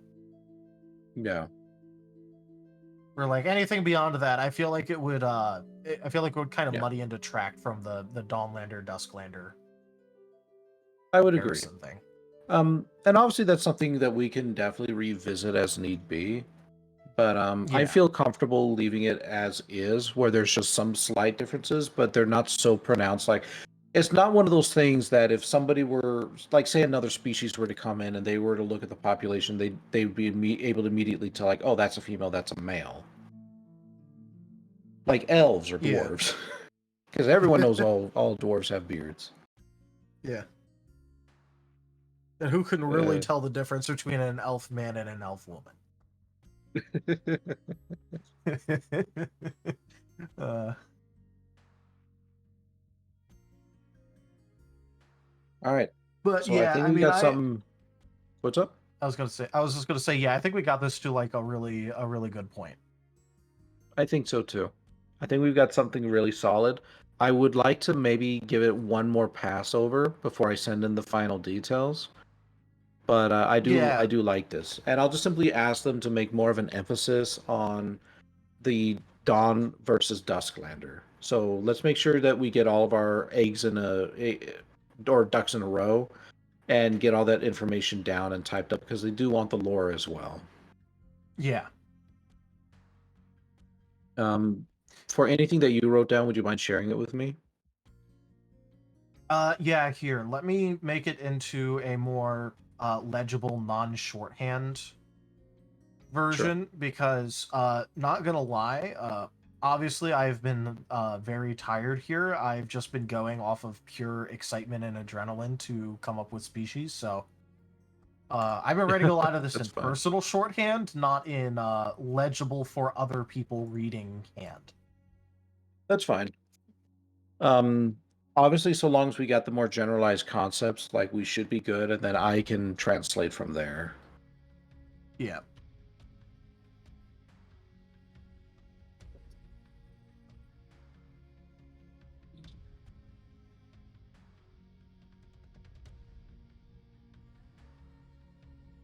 And there you go, everyone. That is how you develop a species within Refuge. We developed an environment. We took physical qualities that we believed were good for the species, based upon these qualities within the environment, and then we created slight differences in order to help emphasize the different variations of the species within reason. So this will be, you all just saw it live, this will be a new species that will be introduced into Refuge soon. I will be acquiring art of it, and hopefully, hopefully it comes out good, and we're able to all enjoy the species together and begin to get it more properly integrated as a whole within Refuge.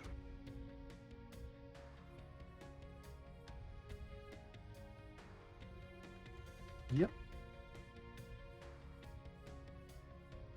And then what I definitely would like to do is maybe to revisit one of my older species that I haven't worked on as much, and then begin working, like going over them a bit.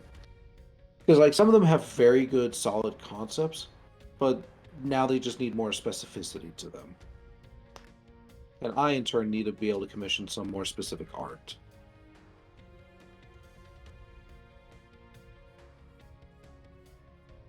But obviously that's not something we have to do tonight.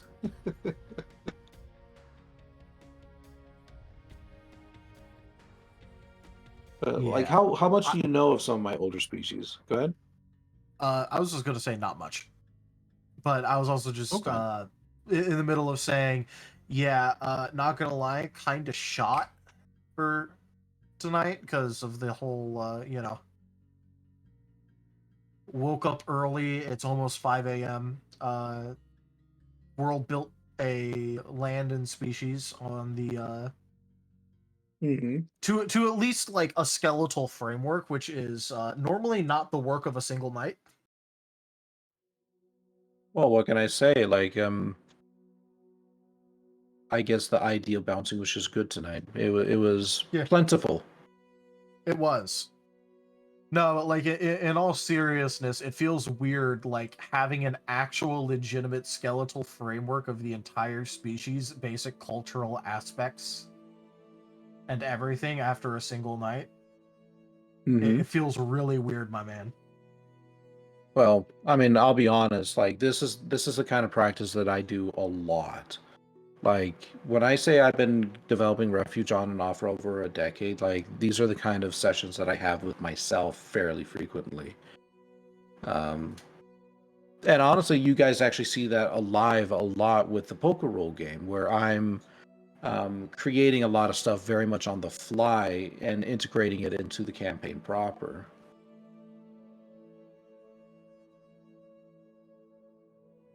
So I'm not saying that I'm trying to take credit or anything for all this, but like I'm just saying I've got practice.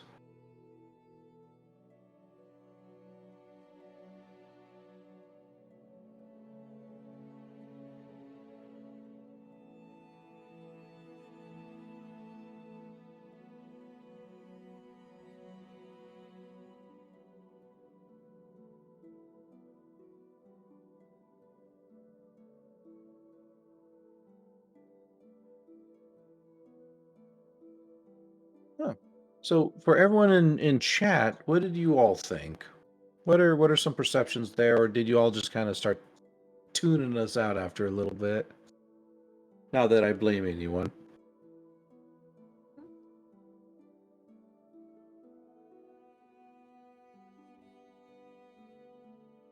I feel like after all that talking, I would not be surprised if people in chat started suing us over the tinnitus of us talking about this. Hey, at least we're talking about something, in my opinion, that is interesting and not just simply some super random niche subject or political rant or something like that.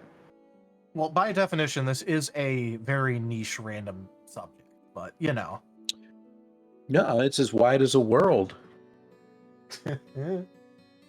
Yeah. Yeah, I mean, I suppose it is, but it's like it's within concepts that people can understand, and not just like simply very specific slang language. Like, oh, did you get the rock and roll from the Gilgle Bobble? Like that kind of talk. That's just hard to follow, no matter who you are. This one was Yeah. very much in the plain man's, the everyday man's terms. Like a shit, I think about the biggest word we used was dimorphism. Yeah.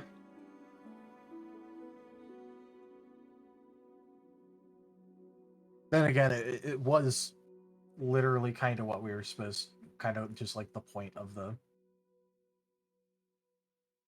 Mm-hmm. entire idea was the dimorphic aspect.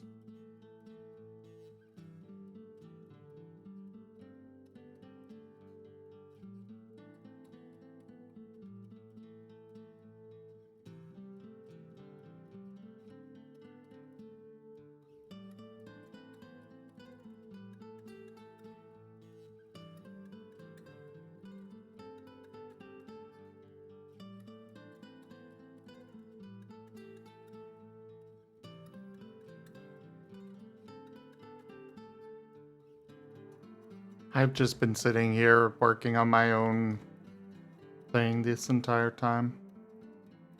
Yeah. Yeah. Well, and I definitely look forward to taking your species and the concept that we're going to be integrating into Refuge and giving it a good once over just like this. But obviously, since you will have a lot of the more baseline stuff figured out, we can focus on some of the detail work, like culture, for example.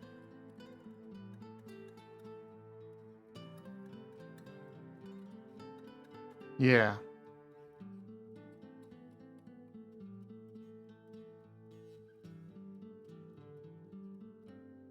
I've just been writing out the meta for the world. Heck yeah.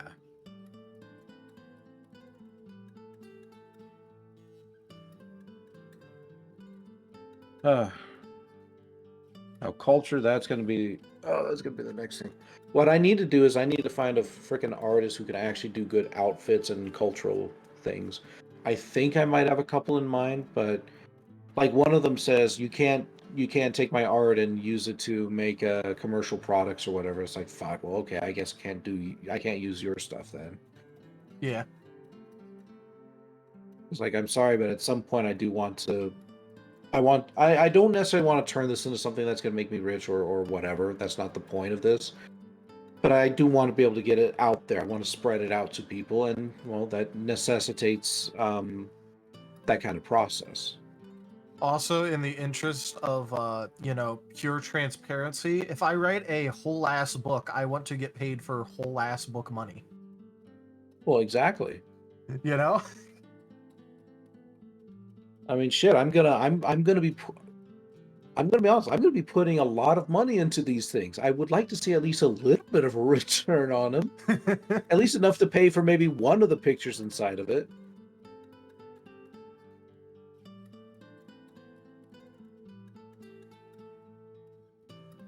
Then again, maybe I shouldn't say if I write a whole ass book, I want whole ass book money. I have literally wrote fan fictions that are longer than 100,000 words and not seen a penny. So maybe I shouldn't use that as the exact example, but yeah, you know. Well, you can call it practice, Like even painters back in the day had to fucking make 1 billion paintings and not see any money out of them. Yeah. Hey, look, I'll be fully honest though. I definitely look at like my fan fiction works, and I'm just like, Jesus Christ, what was I thinking when I was writing this originally? And I know that in like 4 years, I'll look back at what I'm writing right now, and I'm just like, what the fuck were you thinking, man?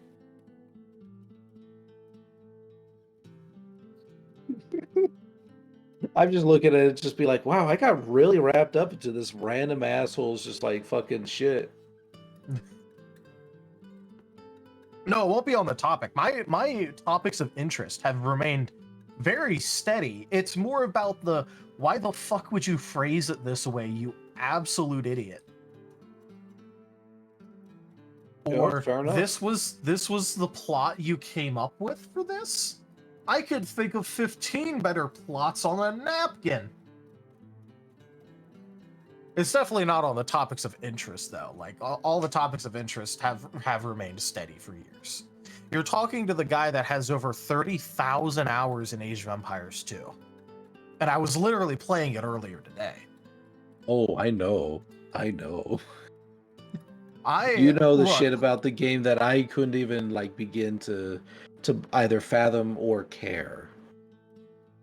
Yeah, well, it's funny that you say that because, like, I forget a lot of the newer shit nowadays. I played against a match against Sicilians, and like he completely dumpstered me in one fight, and I'm like, how the fuck? Oh, he has So like it Well, literally that's just took part me of the until, learning like, experience, though. yeah.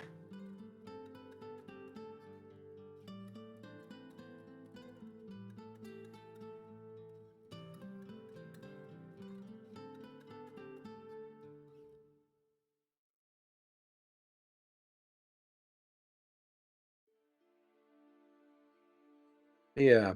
I'm thinking at the very least though with the first published material, we're going to be taking at least say, about 5 to 10 of these regions, and it probably will definitely not be the fucking 10. And we're just going to be compiling like the pictures and the details together in a way that helps to inspire people so they get a basic understanding of what the universe is, as well as what these various regions are within it and what they have to offer people in terms of their own ideas. Yeah. That's why I'm like looking for a lot of conceptual artists because I want art of like say the environment. I want art of the objects and the clothing and stuff like that. I'm not trying to create um a historical narrative. I'm trying to create a conceptual one. Yep. Which is also one reason that I think that my idea for like story could work like just so extremely well because could literally just make them go through any and any which shard that we feel like as many times. Besides, it's not like Refuge is ever going to run out of problems. My man, You know? Refuge is a problem. Yeah. What escalation is there? There's nowhere to go. Literally, it's Refuge. But that's what makes it fun, you know? Like, legitimately, you could have so many different stories in it just based off of the simple concept of the lands shift around. Not to mention such things as like the integration, the species differences, the historical interruptions, as well as technological interruptions based upon the drop, and so on and so forth. Like, there are a lot of very interesting ideas here that can be played with. Yep. Especially when stuff is explicitly shown, not told, like literally not even actually explained. Considering that is literally like daily commonplace in Refuge, where it's like you have no clue what the fuck is going on with like X, Y, or Z thing, but it doesn't matter because it'll be a new thing by next week.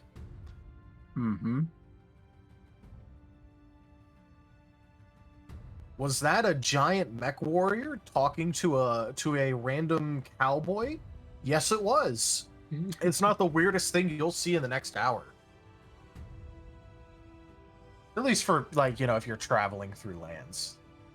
Yeah. If you stay nice and lands, quiet. man. Yeah. Well, hey, that's literally the primary idea. Yeah, I mean, I could definitely Well, see I this broke being like something. brought out, and then, I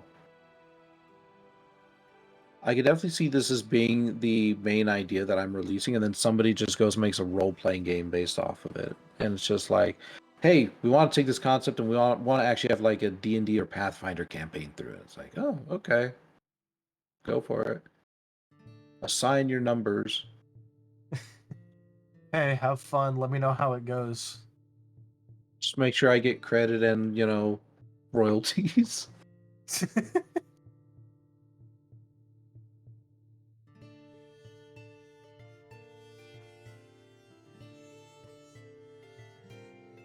Oh, there is one last thing we need to think of for the species we just created. I'm gonna go ahead and wrap up my stream here. Sure.